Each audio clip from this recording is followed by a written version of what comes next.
Welcome to our CFP exam prep discussion. Today we're diving into a crucial tax concept that often appears on the exam.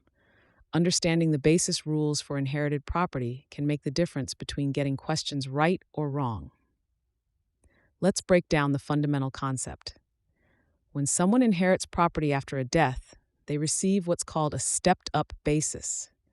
This means the basis becomes the fair market value of the property at the date of death. It's important to note there's also an alternate valuation date option, which is 6 months after the date of death. The executor can choose this alternative if it results in lower estate tax liability. Here's where candidates often get tripped up. Unlike gifted property, which can have a carryover basis, inherited property always receives this step-up treatment. The step-up occurs regardless of whether the estate owes any estate tax. Many test takers mistakenly believe the step-up only applies when estate tax is due. Another critical point that frequently appears on the exam is the holding period. For inherited property, the holding period is automatically considered long-term.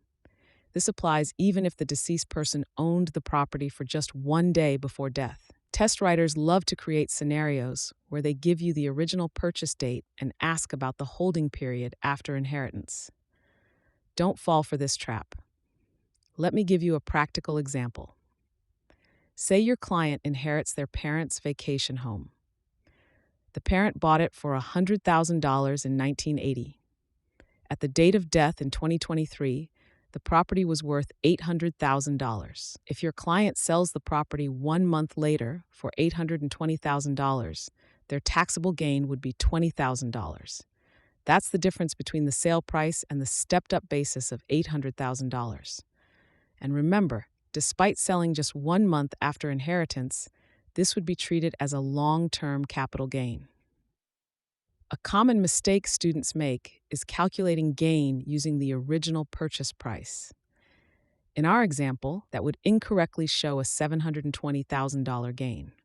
The exam often includes these types of calculations to test your understanding of the stepped-up basis concept. The alternate valuation date adds another layer of complexity. If the executor chooses the 6-month alternate date, this becomes the new basis for all inherited property, not just selected assets. Students sometimes think they can cherry-pick different dates for different assets. That's incorrect. It's an all-or-nothing choice for the entire estate. Let's quickly address mixed property situations. If property was jointly owned with right of survivorship between spouses, only the deceased spouse's portion receives a step-up in basis. The surviving spouse's portion maintains its original basis. This concept frequently appears in exam questions about community property versus joint tenancy. To summarize these key points for the exam, inherited property gets a basis equal to the fair market value at either the date of death or the alternate valuation date.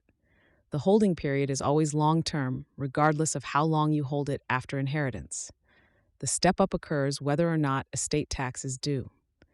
And finally, remember the alternate valuation date must be applied consistently across all estate assets.